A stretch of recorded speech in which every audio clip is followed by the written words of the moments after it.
Iran, Israel, America ನಡುವೆ ಯುದ್ಧ.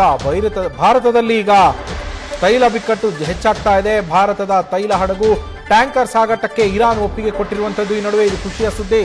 ಹಾರ್ಮುಜ್ ಜಲಸಂಧಿಯ ಮೂಲಕ ಸಾಗಾಟಕ್ಕೆ ಇರಾನ್ ಒಪ್ಪಿಗೆಯನ್ನ ನೀಡಿದೆ. ವಾರ್ ನಡುವೆ ಭಾರತದ ರಾಜತಾಂತ್ರಿಕ ಯತ್ನಕ್ಕೆ ಸಿಕ್ಕ ಗೆಲುವು ಇದು.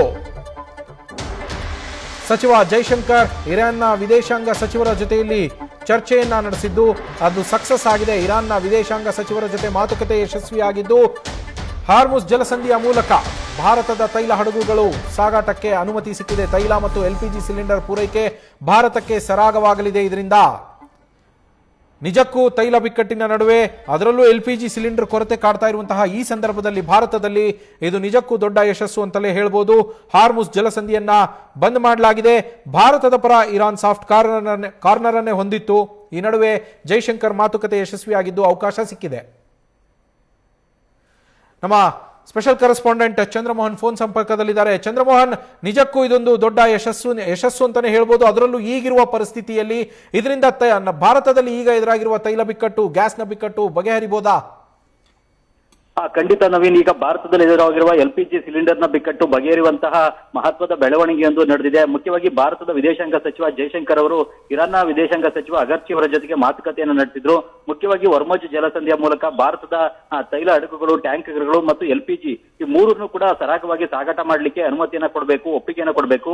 ಭಾರತದ ತೈಲ ಟ್ಯಾಂಕರ್ಗಳು, ಹಡಗುಗಳು ಮತ್ತು ಎಲ್ಪಿಜಿ ಟ್ಯಾಂಕರ್ಗಳ ಮೇಲೆ ಯಾವುದೇ ರೀತಿಯಾದಂತಹ ದಾಳಿಯನ್ನ ನಡೆಸಬಾರದು ಅನ್ನುವ ಮಾತುಕತೆಯನ್ನ ಜೈಶಂಕರ್ ಅವರು ಇರಾನ್ನ ವಿದೇಶಾಂಗ ಸಚಿವರ ಜೊತೆಗೆ ನಡೆಸಿದ್ರು. ಈ ಮಾತುಕತೆ ಈಗ ಯಶಸ್ವಿಯಾಗಿದೆ. ಇರಾನ್ ದೇಶ ಹೊರ್ಮುಜ್ ಜಲಸಂಧಿಯ ಮೂಲಕ ಭಾರತದ ತೈಲ ಟ್ಯಾಂಕರ್ಗಳು, ಹಡಗುಗಳು ಮತ್ತು ಎಲ್ಪಿಜಿಯನ್ನ ಸಾಗಾಟ ಮಾಡಲಿಕ್ಕೆ ತನ್ನ ಒಪ್ಪಿಗೆಯನ್ನ ಕೊಟ್ಟಿದೆ. ಇದರಿಂದಾಗಿ ಹೊರ್ಮುಜ್ ಜಲಸಂಧಿಯ ಮೂಲಕವೇ ಭಾರತಕ್ಕೆ ಎಂದಿನಂತೆಯೇ ಈ ಕಚ್ಚಾ ತೈಲ ಮತ್ತು ಎಲ್ಪಿಜಿ ಸಿಲಿಂಡರ್ ಎರಡೂ ಕೂಡ ಪೂರೈಕೆ ಆಗುತ್ತೆ. ಇದರಿಂದಾಗಿ ಭಾರತದಲ್ಲಿ ತೈಲ ಬಿಕ್ಕಟ್ಟಾಗ್ಲಿ, ಎಲ್ಪಿಜಿ ಸಿಲಿಂಡರ್ನ ಬಿಕ್ಕಟ್ಟಾಗ್ಲಿ ಇರೋದಿಲ್ಲ. ಮುಖ್ಯವಾಗಿ ಹೊರ್ಮುಜ್ ಜಲಸಂಧಿಯ ಮೂಲಕವೇ ಭಾರತ ಶೇಕಡ 40ರಿಂದ 50ರಷ್ಟು ಕಚ್ಚಾ ತೈಲ ಮತ್ತು ಎಲ್ಪಿಜಿಯನ್ನು ಕೂಡ ಆಮದು ಮಾಡ್ಕೊಳ್ತಾ ಇದೆ.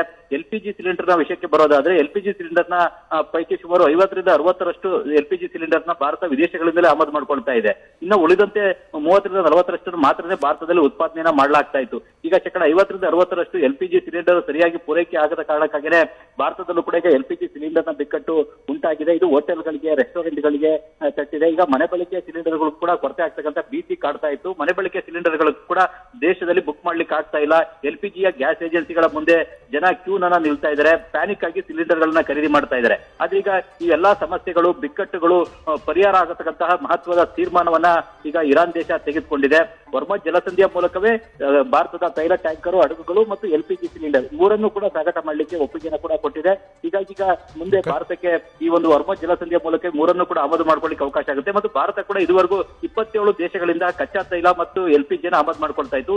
ಈಗ ಆ ಸಂಖ್ಯೆಯನ್ನು 40 ದೇಶಗಳಿಗೆ ವಿಸ್ತರಿಸಿದೆ, ಹೆಚ್ಚಳವನ್ನ ಮಾಡಿದೆ. ಹೀಗಾಗಿ ಬೇರೆ ಬೇರೆ ದೇಶಗಳಿಂದಲೂ ಕೂಡ ಹೊಸದಾಗಿ ಕಚ್ಚಾ ತೈಲ ಮತ್ತು ಎಲ್ಪಿಜಿಯನ್ನು ಕೂಡ ಆಮದು ಮಾಡ್ಕೊಳ್ಳಾಗುತ್ತೆ.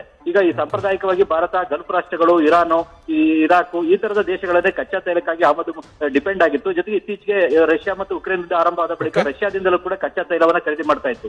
ಈಗ 40 ದೇಶಗಳಿಂದ ಕಚ್ಚಾ ತೈಲ ಮತ್ತು ಎಲ್ಪಿಜಿಯನ್ನ ಖರೀದಿ ಮಾಡಲಿಕ್ಕೆ ಭಾರತ ತೀರ್ಮಾನವನ್ನ ತೆಗೆದುಕೊಂಡಿದೆ. Thank you Chandramohan. News first ನಿರ್ಭೀತಿಯಿಂದ ನಿಮ್ಮ ಪರವಾಗಿ.